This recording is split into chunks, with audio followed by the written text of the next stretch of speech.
Il était l'une des 3 seules personnes en Amérique à qui l'on faisait confiance pour manipuler le véritable R2D2. Les studios lui ont donné accès à des secrets valant des millions de dollars et, sur Mythbusters, il a construit ce que d'autres pensaient impossible. Mais en coulisses, quelque chose de mortel se développe dans sa tête. En juillet 2020, au cours d'un dîner tranquille avec sa fiancée, Grant Imahara se sent soudain pris de vertige. Quelques heures plus tard, il se retrouve à l'hôpital. Les médecins se sont battus pour lui sauver la vie. Après 3 interventions chirurgicales d'urgence, sa famille a été contrainte de prendre une décision impensable. Voici ce qui s'est réellement passé. Grant Imahara est né le 23 octobre 1970 à Los Angeles, élevé par sa mère, Carolyn. Il grandit dans un modeste appartement de 2 chambres. Elle travaille 12 heures par jour dans un cabinet comptable, puis étudie le commerce le soir. Lorsqu'on lui a proposé un emploi mieux rémunéré à San Francisco, elle l'a refusé parce qu'elle pensait que Los Angeles offrait de meilleures écoles pour son fils. Carolyn a transformé leur salle à manger en zone d'études, passant 3 heures chaque soir à lui enseigner. Elle n'achetait pas de jouets, mais des kits scientifiques. L'un d'entre eux, acheté chez Radio Shack, a tout changé. À l'âge de 5 ans, Grant démontait déjà des appareils 38 en une seule année. Il n'a jamais rien écrit. Il mémorisait chaque vis, chaque fil et chaque pièce. Un jour, il a démonté leur micro-ondes flambant neuf et a découvert un grave défaut. Carolyn l'a signalé et l'entreprise a procédé au rappel de 200 appareils. C'était Grant à l'école maternelle, brillant et qui a déjà un impact. Mais l'intelligence cache parfois un danger. À l'âge de 6 ans, il se choque gravement en jouant avec une radio. Son cœur s'est arrêté. Il ne l'a jamais dit à sa mère. Il ne voulait pas qu'elle lui prenne ses outils. Tout a changé le 28 mai 1977. Grant a vu La Guerre des étoiles au cinéma. Il avait 7 ans. Pendant 2 heures, il est resté assis sans bouger. Par la suite, il n'a parlé qu'en émettant des bips de robots. Il n'a pas parlé en anglais pendant des semaines. Cet été-là, il a séché 17 jours d'école pour construire un R2D2 à partir de pièces détachées trouvées dans des bennes à ordures. En août, il avait plus de 600 pièces et des pages de dessin. Il dormait à peine, utilisant une lampe de poche sous sa couverture pour lire des manuels de niveau universitaire. Il a même recablé le système de sonorisation de son école pour qu'il joue le thème de Star Wars. Cela fonctionnait mieux qu'avant. Il a tout de même été suspendu. Lorsque Grant entre à Crestview Prep en 1984, les choses ne ralentissent pas. Il a obtenu une bourse complète. À 14 ans, il corrige un professeur de physique en classe. Dès sa 2e année, il est banni des foires scientifiques de l'école. Les juges pensaient que ses projets étaient faux. En 1986, il a construit un robot nommé Murphy. Il utilisait des pièces de console de jeu et un vieux Commodore 64 et pouvait se déplacer tout seul dans l'école. C'était bien avant que les robots de ce type ne soient courants, mais il y avait un prix à payer. Il s'est brûlé les mains en soudant. À 6 ans, il souffrait d'un début de canal carpien. Il passait près de 90 minutes par jour caché dans un placard à sciences à construire des robots, au lieu d'aller en cours. Un enseignant l'a su et l'a discrètement laissé faire. Lorsqu'il a obtenu son diplôme, il avait construit Trace Robot. La plupart de ses camarades de classe n'avaient même pas réussi la géométrie. Lorsqu'il est entré à l'USC à la fin des années 80, il avait l'intention de devenir ingénieur. Mais en 1992, il s'est heurté à un mur. Il a suivi trop de cours. Il s'est épuisé. Il a même envisagé de passer à l'écriture de scénarios. Il aimait les films et les histoires. Il a sérieusement envisagé de quitter l'ingénierie. Il s'est rendu à l'école de cinéma et a demandé s'il était possible de changer de discipline. Ils lui ont dit que ce ne serait pas facile. C'est alors qu'il rencontre Tomlinson Holman, l'homme qui a créé le célèbre système sonore THX. Grant est émerveillé. C'est à ce moment-là qu'il a pris une décision audacieuse. Il a proposé d'être l'assistant non rémunéré de Holman. Cela signifiait nettoyer un bureau en désordre rempli de piles de documents provenant de groupes professionnels tels que la SMPTE et l'IEE. Ce n'était pas très prestigieux, mais cela a ravivé quelque chose en lui. Il a vu comment l'ingénierie pouvait être utilisée de manière créative. Cette année de volontariat a tout changé. Holman devient son mentor. Grâce à lui, Grant a obtenu un stage chez THX en 1993, juste après avoir obtenu son diplôme. Ce stage s'est transformé en emploi à temps plein. Grant a rejoint THX en tant qu'ingénieur de licence. Il a testé des haut-parleurs et des équipements audio, s'assurant qu'ils répondaient aux normes exactes requises pour la certification THX. Il a prêté attention à chaque détail, à la façon dont un haut-parleur gérait le stress, à ses performances à différentes fréquences, à la cohérence du son. C'est devenu son univers. Mais il n'y a pas que le travail de laboratoire. À l'occasion, il revêtait un costume de C3PO pour des événements promotionnels. Lucasfilm avait besoin de quelqu'un pour l'aider à développer l'image de marque de Star Wars. Et Grant a accepté.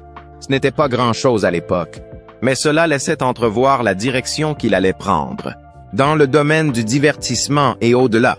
De 1993 à 1996, Grant a contribué à la normalisation du son THX dans les salles de cinéma.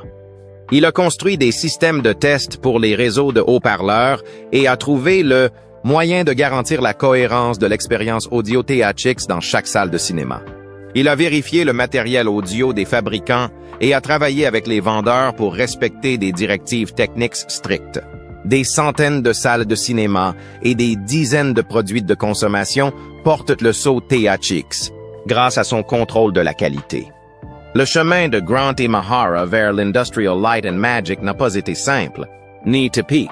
Après avoir obtenu son diplôme d'ingénieur électricien à l'Université de Californie en 1993, il a commencé à travailler dans la division THX de Lucasfilm, où il s'occupait de tester le matériel audio pour qu'il réponde aux spécifications de THX. Mais ce n'était pas sa destination finale. En 1996, il a fait un choix audacieux en passant à l'atelier de modélisation d'ILM. Cette étape a tout changé. Il n'a pas été engagé uniquement pour bricoler des modèles. Grant est arrivé avec un cerveau conçu pour les circuits et les systèmes. Et ILM y a vu quelque chose de spécial. Même si la plupart des maquettistes étaient issus de milieux artistiques ou mécaniques, l'avantage de Grant était l'ingénierie. Pendant 9 ans, il a travaillé sur des films tels que Star Wars, Episodes I, 2 et 3, les suites de Matrix, Le Monde Perdu et Jurassic Park. Son travail consistait à concevoir le cœur des accessoires, les circuits, les lumières, les moteurs, tout ce qui les faisait bouger ou briller. L'aventure de Grant Imahara avec R2D2 n'a pas commencé sous les projecteurs d'Hollywood ou avec une grande chance.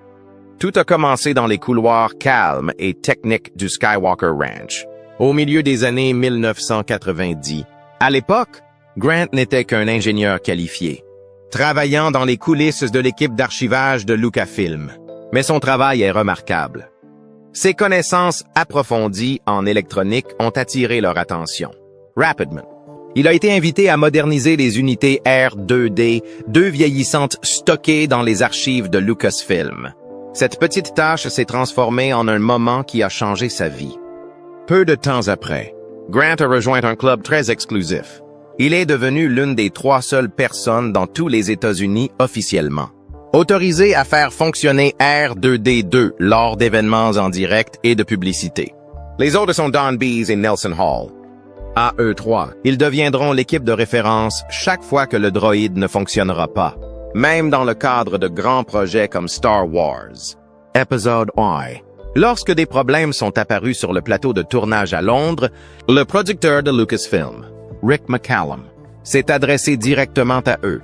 Il voulait qu'ILM, et pas n'importe quel technicien, construise un nouveau R2D2 à partir de zéro. Et Grant se trouvait en plein milieu de l'affaire. En 1999, la menace fantôme était en pleine production et Grant dirigeait une reconstruction complète du droïde. Les anciens R2D2 présentaient des problèmes constants. Ils calaient sur les rails, surchauffaient et tombaient en panne au milieu des prises de vue. Les solutions de Grant étaient simples et intelligentes. Il a remplacé les petites roues par des roues plus grandes qui roulent mieux sur les sols. Il a ensuite ajouté un moteur provenant d'un fauteuil roulant électrique pour améliorer la mobilité. Il a également refait lui-même le câblage de l'ensemble du système d'alimentation et des commandes radio. Cela a fonctionné. Le R2 est désormais plus fiable et plus facile à contrôler. C'est lors de l'attaque des clones que Grant a obtenu sa plus grande mise à niveau. Il était chargé d'améliorer les 12 unités R2D2. L'une des principales améliorations concernait les lumières du dôme, les affichages logiques clignotants. Il a jeté l'ancien système halogène encombrant et l'a remplacé par des lampes LED fabriquées sur mesure. Ces lumières étaient minuscules, précises et alimentées par un microcontrôleur spécial qu'il avait conçu auparavant pour un autre film, Galaxy Quest. Grant savait comment réutiliser son travail pour créer une nouvelle magie. Travailler sur le plateau n'était pas facile. Les scènes sur Naboo dans La menace fantôme ont été particulièrement difficiles. Les sols étaient irréguliers. Le décor était luxueux et les R2 n'étaient pas faits pour ça. Les droïdes ont toujours eu du mal avec les surfaces rugueuses. Depuis la trilogie originale. Parfois, le sol utilisé pour simuler la neige bloquait les courroies d'entraînement. Cette histoire a rendu le travail de Grant plus important que jamais. Pour l'épisode 2, McCallum a déclaré que toutes les unités R2 avaient besoin d'une révision complète. Grant s'est chargé de l'électronique. Nelson Hall s'est occupé de la peinture et de l'aspect physique, notamment en restaurant la couleur bleue caractéristique de R2. Grant n'était pas qu'un simple exécutant. Lorsque le tournage de l'attaque des clones a commencé à Sydney, McCallum a confié à Grant des responsabilités encore plus importantes. Il a fait fonctionner R2 sur le plateau et a également supervisé l'acteur portant le costume de C3PO, Anthony Daniels. Cela montre à quel point l'équipe avait confiance en ses compétences. En dehors du travail, Grant a continué à construire. En 2000, il a rejoint un groupe d'amis d'ILM comme Adam Savage et Fawn Davis et a décidé de construire des répliques personnelles de R2D2. Même s'ils ont travaillé avec le vrai R2D2, ils n'ont jamais copié de pièces officielles.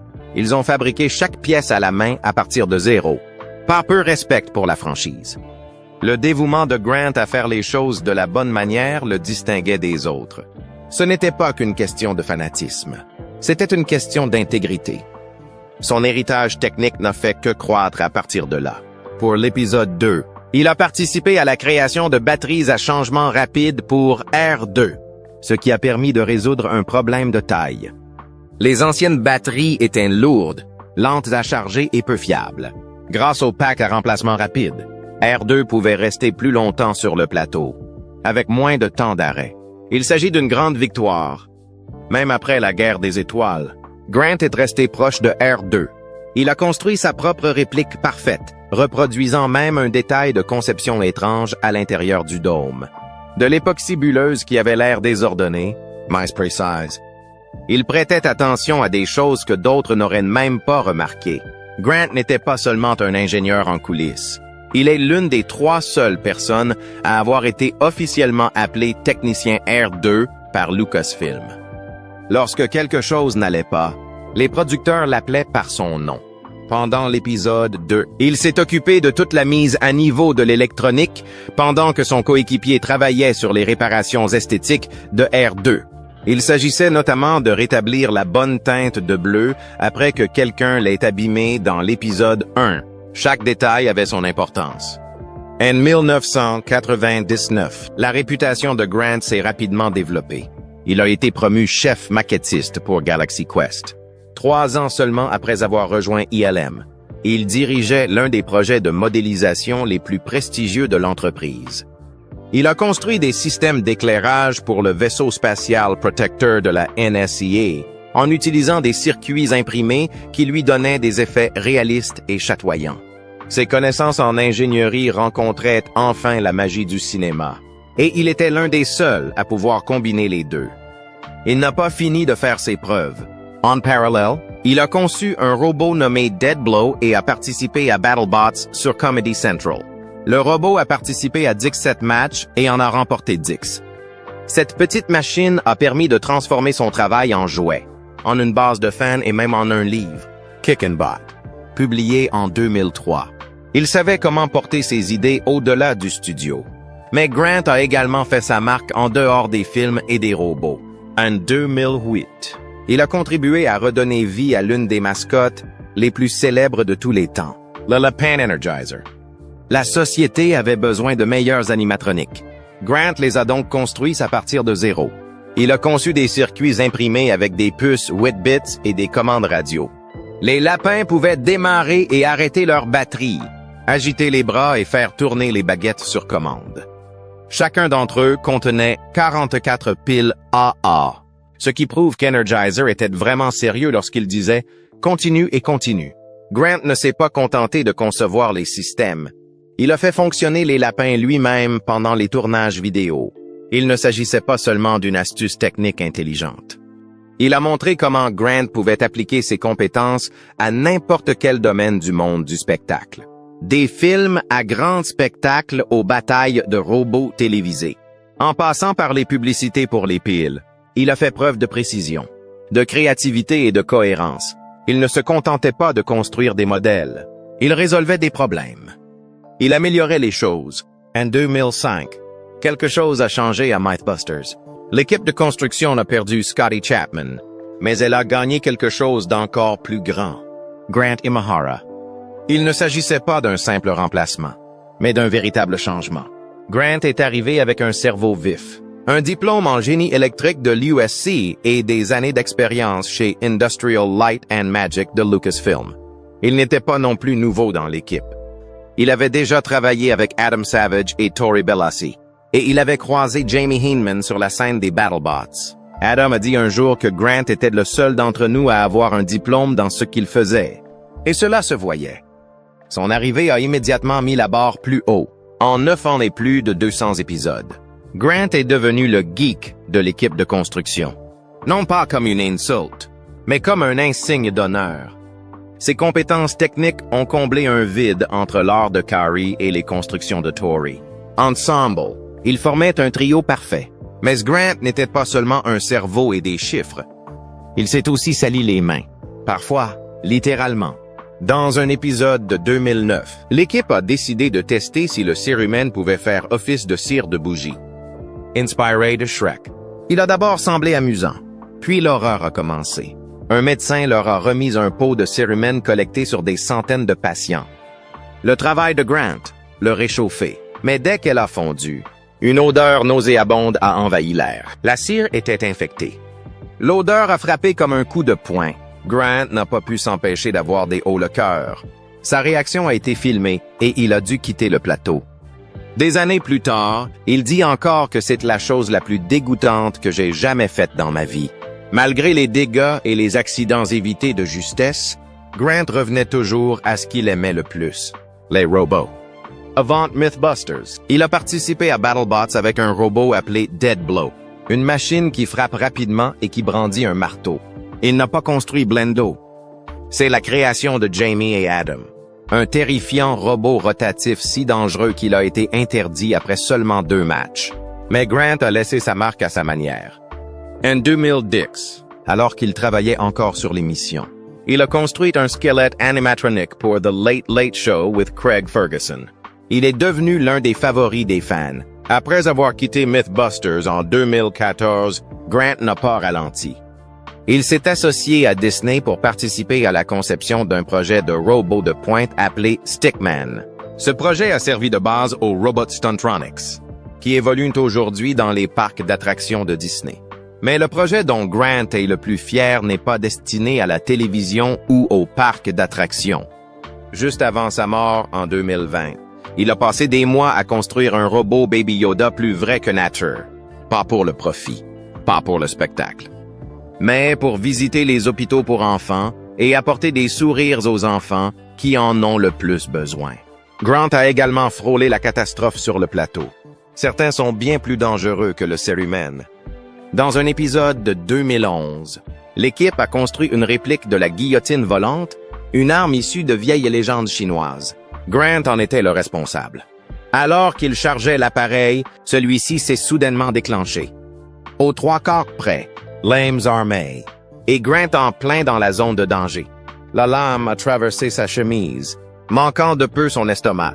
Après cela, il n'a plus jamais touché à un objet sans porter un épais tablier de cuir. Cela nous a rappelé à quel point les risques étaient réels dans une émission qui mettait à l'épreuve les mythes, mais dont la frontière entre curiosité et danger était souvent ténue. Alors que sa carrière était sous les feux de la rampe, sa vie privée est restée très discrète. Il entretenait une relation à long terme avec la costumière Jennifer Newman. Le 7 décembre 2016, lors d'une fête d'anniversaire surprise qui s'est transformée en quelque chose de plus, Grant s'est agenouillé et a demandé sa main. La bague était vintage, en 1,56 carats, et lui a coûté environ 20 000 $. La réponse de Jennifer? Fuck yeah. C'était eux. Brutz, réel et profondément amoureux. Tragiquement, Jennifer était à ses côtés lors de ses derniers instants. C'était le 11 juillet 2020. Ils étaient en train de dîner lorsque Grant s'est soudain senti étourdi, faible et souffrant. Verse 21H. Il ne réagit plus. Jennifer a appelé les secours et les ambulanciers l'ont emmené d'urgence à l'hôpital. En début, les médecins pensaient pouvoir le sauver. Il souffrait d'un anévrisme cérébral. La première opération s'est bien déroulée, mais il est resté inconscient. Une deuxième intervention a suivi, mais les choses ont empiré. Lorsque les médecins se sont préparés à une troisième opération, ils ont constaté que les dégâts étaient trop importants. Grant n'avait que 49 ans lorsque le maintien en vie lui a été retiré le 13 juillet 2020. Sa mort a bouleversé le monde de la science et du divertissement. Même dans sa dernière année, Grant ne se contentait pas de construire des machines. Il répandait le bonheur. Il a passé 3 mois à créer un bébé Yoda animatronique entièrement fonctionnel. Il a conçu, programmé et même imprimé les pièces en 3D lui-même. Mais ce n'était pas pour la télévision ou l'argent. Il voulait l'apporter dans les hôpitaux pour enfants afin d'apporter de la joie. C'est un faiseur de bonheur, dit Grant. C'est ainsi qu'il voyait son travail. Des outils pour aider les autres à se sentir mieux. Il a également encadré des lycéens dans le domaine de la robotique. Des années plus tard, ces mêmes jeunes sont devenus des mentors à leur tour. Son impact ne cesse de croître. Les racines nippo-américaines de Grant ont joué un rôle important dans sa personnalité. Né à Los Angeles, le 23 octobre 1970, il a été élevé par sa mère, Carolyn. Son deuxième prénom, Masaru, signifie victoire en japonais. Il lui correspondait parfaitement. Ses valeurs culturelles, la précision, l'attention et la force tranquille, se retrouvent dans chaque projet. Lorsqu'il a participé à l'émission Mythbusters de 2005 à 2014, il ne s'est pas contenté de détruire des mythes. Il montrait aux Américains d'origine asiatique qu'ils pouvaient être des ingénieurs, des créateurs et des stars à l'écran. Il a modernisé l'électronique de R2D2, redessiné le lapin Energizer et brisé les barrières à chaque étape. Grant Imahara a quitté Mythbusters en 2014, et les fans ont été choqués. Pendant 9 ans, il a été un élément clé de l'équipe de construction avec Carrie Byron et Tori Belleci. Mais les choses ont changé en coulisses. Discovery Channel réduisait ses budgets. Les dirigeants voulaient réduire le temps d'antenne de l'équipe de construction et diminuer leur salaire. Le trio a tenu bon. Ils n'ont pas accepté le contrat. Après la saison 2014, ils se sont retirés. Adam Savage a déclaré plus tard que Jamie Hyneman et lui-même n'étaient pas d'accord avec la décision. Il a dit que ce n'était pas le bon. C'est aussi le cas de nombreux fans. Sans l'équipe de construction, l'émission semblait vide. Les audiences ont chuté et 2 saisons plus tard, la série s'est arrêtée. Cette erreur a tout coûté à la série. Mais Grant ne s'est pas arrêté là. En 2016, il a retrouvé Carrie et Tori pour une nouvelle série sur Netflix. Elle s'appelait White Rabbit Project et a été diffusée pour la première fois le 9 décembre. Ils ont exploré des sujets loufoques, des évasions, des super-pouvoirs, des casses et même des armes bizarres. Chaque épisode comportait 6 éléments à tester. Ils ont construit des objets, fait des expériences et classé leurs résultats. Les téléspectateurs ont aimé l'énergie. L'alchimie était toujours là. Mais après une seule saison, Netflix l'a annulé. Les initiés ont déclaré que les travaux de construction avaient largement dépassé le budget. D'autres ont estimé que le format de l'émission, qui couvrait trop de choses à la fois, était précipité. Grant a été déçu. Pour lui, c'était plus qu'un simple spectacle.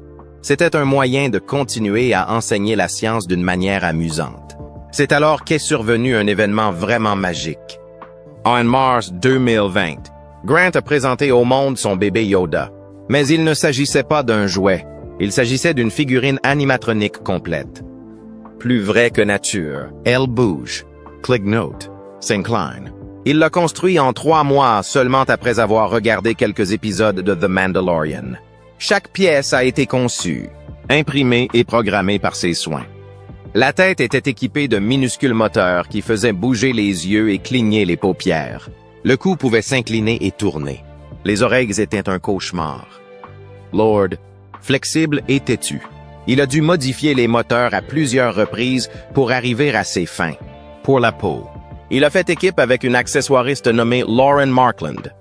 Elle a peint le silicone et ajouté chaque cheveu, un par un, à l'aide d'une aiguille. Cela a pris des jours, mais Grant avait un objectif. Il l'a fabriqué pour les hôpitaux pour enfants. Il voulait apporter de la joie aux enfants malades. C'était le genre de personne qu'il était. Mais il y avait encore une chose importante à faire. En 2017, Grant a posté un tweet. Il disait qu'il travaillait avec Disney sur un projet secret. Les fans étaient curieux. En 2018, le secret a été révélé. Il était à l'origine d'une nouvelle invention sauvage de Disney appelée Stickman. Il s'agissait d'un robot capable de sauter dans les airs comme un cascadeur humain. Un simple personnage en forme de bâton à l'extérieur, mais brillant à l'intérieur. Quelques mois plus tard, Disney a révélé la version suivante. Stuntronics. Il s'agissait de robots avancés capables de s'élancer dans les airs, de s'ajuster en plein vol et d'atterrir en toute sécurité. Grant avait aidé à déchiffrer le code de stabilisation. Ses connaissances en robotique ont permis d'y parvenir. Et il ne s'agissait pas d'un cas isolé.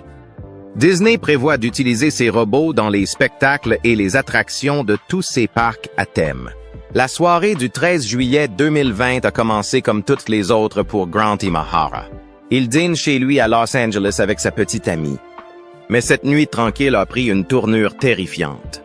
Grant, tout juste âgé de 49 ans, souffrait de maux de tête depuis plusieurs jours.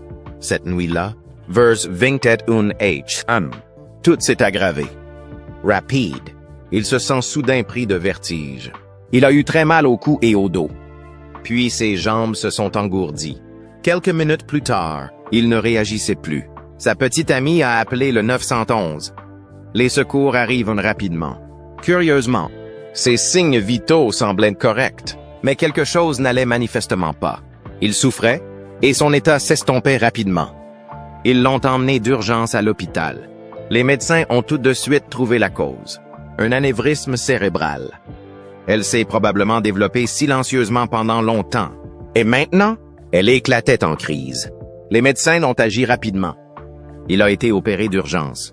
Il a survécu à la première opération, mais ne s'est pas réveillé.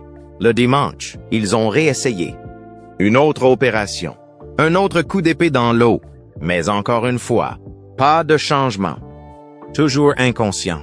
Le lundi, les médecins ont effectué une IRM. Elle a révélé quelque chose que personne ne voulait voir. Les lésions cérébrales étaient trop graves. Il n'y avait plus d'espoir.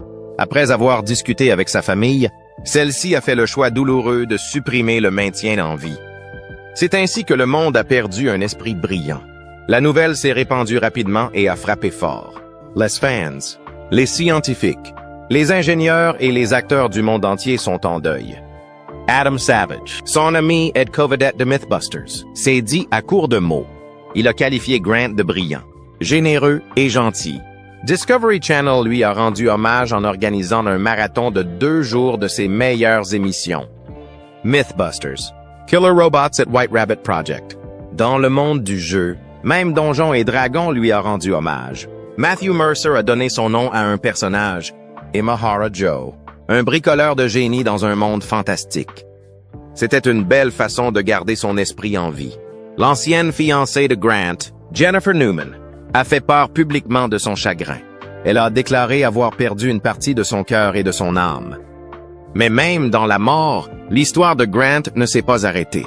Le 23 octobre 2020, jour de son 50e anniversaire, sa mère, Ses amis et ses anciens co-animateurs ont lancé une initiative puissante, la Foundation Grant E. Mahara STEAM. Elle a été créée pour poursuivre sa mission de mentorat auprès des jeunes. La Fondation a pour objectif d'aider les élèves de tous horizons à explorer les sciences, la technologie, l'ingénierie, l'art et les mathématiques. Grant a déjà été mentor d'une équipe de robotique au lycée, l'équipe numéro 8541 du lycée de Richmond. Cette équipe existe toujours aujourd'hui, dirigée par une personne dont Grant a été le mentor. En août 2021, plus de 80 accessoires datant de l'époque où Grant travaillait pour Mythbusters ont été vendus aux enchères pour financer la fondation. Certains d'entre eux ont même été construits par lui. Aujourd'hui, la fondation accorde des bourses d'études, finance des stages non rémunérés et veille à ce que les étudiants talentueux puissent poursuivre leurs rêves, quelle que soit leur situation.